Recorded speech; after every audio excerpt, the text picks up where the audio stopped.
If there's one thing that any industry needs to thrive, it's wacky gimmicks. Think about the Japanese soft drink Ramune.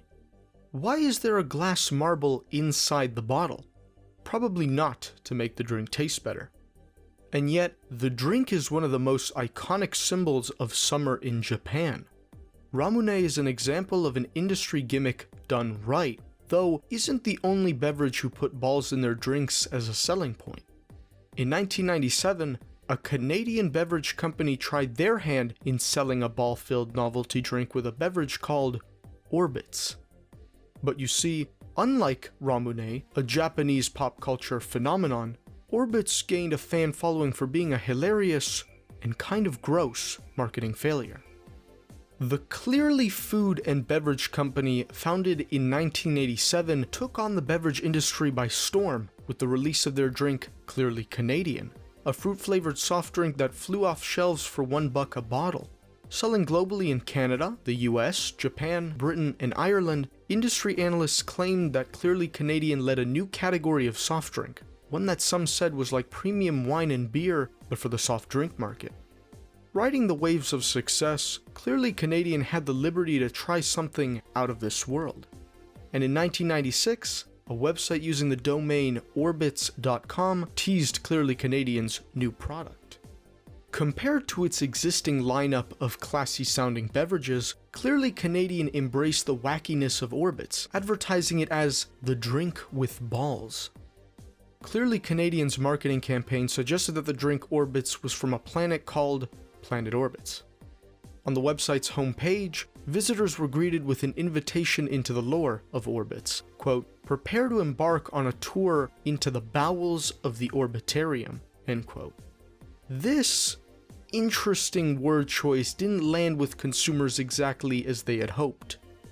With this off-putting first impression, the failure of Orbitz was written in the stars. In 1997, Orbitz finally launched into the market. Consumers were treated to a bottled soft drink that resembled a lava lamp. Colored gel orbs were suspended in the drink by some sort of spiderweb-like connective substance called Gellan Gum that held the orbs in place no matter how hard the bottle was shook. Clearly Canadian marketed the beverage as a texturally enhanced alternative beverage, but despite its attempts to sound hip and innovative, consumers found it just plain gross. The orbs were flavorless and revolted consumers. One consumer even gave their testament that summed up the overall feeling of chewing on them. Quote, "Every gelatinous blob busting in my teeth like some twisted boil full of sugary pus," end quote. Even without the gel orbs, the drink wouldn't have fared any better. The interesting flavors, which included raspberry citrus, vanilla orange, and pineapple banana cherry coconut, did not benefit from the fact that Orbitz was non-carbonated, leading reviewers to liken the flat drink to cough syrup and old rose water. Let's have a short aside right here. Understanding why Orbitz failed is not rocket science.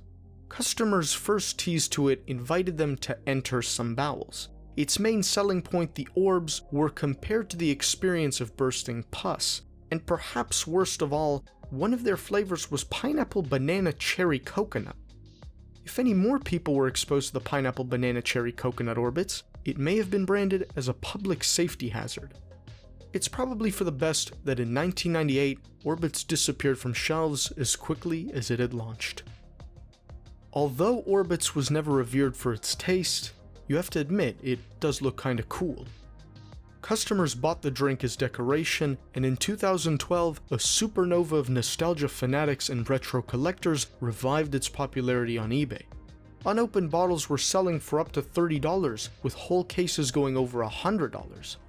Clearly Canadian picked up on the excitement, teasing a limited edition run in 2013, but unfortunately, that promise never lifted off. Still, Orbitz has a fan following, and to this day, Clearly Canadian receives multiple emails asking for the drink's return. In conclusion, or should I say in retrospect, maybe Clearly Canadian's Orbitz was released on a planet that just wasn't prepared for it.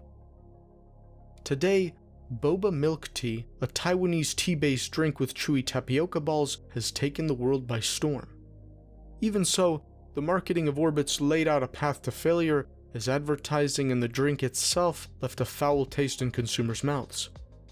Though it has been discontinued since 1998, you can still purchase an original bottle as a novelty on eBay. But I suggest not to drink it. Thanks for watching.